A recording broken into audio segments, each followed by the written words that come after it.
Po natyrisht, me njëherë sot do të ftohen liderët e partive për datën e zgjedhjeve, sepse siç e dini është obligim që të konsultohen paraprakisht dhe është pasojë e nevojshme me njëherë pas shpërndarjes kuvendit që të shpallen edhe zgjedhjet e reja. Por paraprakisht duhet një konsultim formal me partitë politike dhe me njëherë pas kësaj do të caktohet data. Arsyeja pse sot jam detyruar që ta shpërndaj kuvendin, po e përsëris detyruar që ta shpërndaj kuvendin, është sepse përfaqësuesit e popullit mbrëm vendosën që ta dërgojnë vendin në zgjedhjet e reja.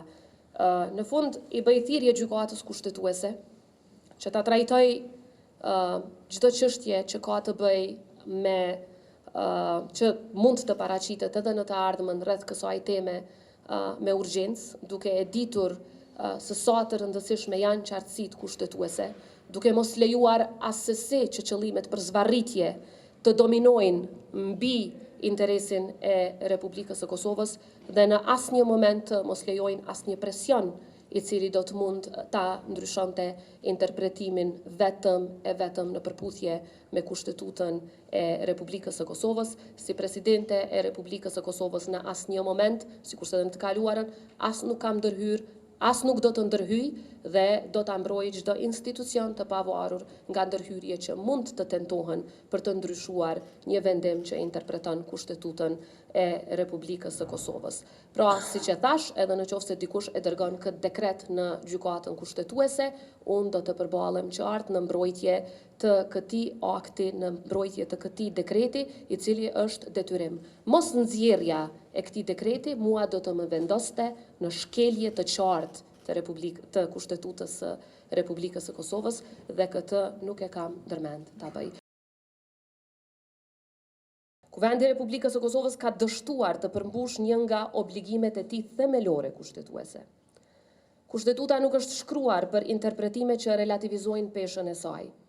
Ajo është shkruar për ta garantuar funksionimin e shtetit. Funksionimin, jo zvarritjet dhe mos funksionimin, por funksionimin e shtetit. Dhe kushtetuta është po aq e qartë për pasojat që rrjedhin kur kuvendi dështon të kryejë detyrat e veta. Ajo e parashikon qartë se një kuvend që nuk arrin të zgjedh presidentin nuk mund të vazhdoj pafundësisht të zvarrisë procesin siç po tentohet, por përballet me një mekanizëm të qartë kushtetues që çon në shpërndarjen e tij. Për më tepër, neni 82 dhe 86 i kushtetutës duhet të lexohen së bashku. Edhe vetë gjykata kushtetuese ka theksuar se normat kushtetuese interpretohen në ndërlidhje me njëra tjetrën e jo të izoluara. Çfarë do të thotë kjo në praktik? Do të thotë se procedura për zgjedhjen e presidentit, edhe pse mund të fillojë deri 60 ditë para afatit të fundit, nuk mund të shtyhet më tej, por patjetër duhet të përfundojë jo më vonë se 30 ditë para përfundimit të mandatit aktual. Pra afati përfundimtar është i qartë, ka qenë mbrëmë në mesnatë dhe presidenti nuk mund të zgjedhet pas këtij momenti. Deputetët e kuvendit kanë pasur në dispozicion 23 ditë për të kryer këtë detyrë kushtetuese nga momenti i konstituimit të tij. Ata vendosën që mos ta bëjnë këtë. Dhe ky është realiteti institucional me të cilin përballemi sot. Fakti që kuvendi ka zgjedhur të mos i shfrytëzojë ditët që i kishte në dispozicion nuk e ndryshon kushtetutën tonë, nuk e shtyn afatin, e mbi të gjitha nuk e zhbën detyrimin tim të qartë kushtetues që ta shpërndaj këtë kuvend i cili dështoj. Kushtetuta nuk funksionon me logjikën e komoditetit politik. Ajo funksionon me logjikën e përgjegjësisë institucionale. Dhe asnjë kërkesë për masë të përkohshme në gjykatën kushtetuese nuk e pezullon automatikisht rrjedhjen e afatit kushtetues. Vetëm një vendim i gjykatës do të mund ta bënte një gjë të tillë. Dhe një vendim i gjykatës nuk ekziston deri në këto momente. Prandaj sot nuk kemi një situatë të hapur interpretimi. Kemi një situatë ku afati kushtetues tashmë ka përfunduar. Në këto rrethana gjuha e kushtetues është e detyrueshme.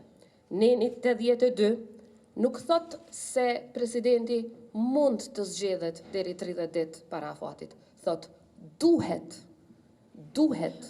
të zgjedhet 30 ditë para përfundimit të mandatit të presidentit aktual. Pra kjo nuk është një kompetencë diskrecionale, është një detyrim kushtetues. Dhe për këtë arsye, në përputhje me nenin 82 dhe nenin 86 të Kushtetutës së Republikës së Kosovës, kam vendosur ta shpërndaj Kuvendin e Republikës së Kosovës dhe të shpall zgjedhjet e reja pas konsultimeve të cilat do t'i mbajmë me partitë politike.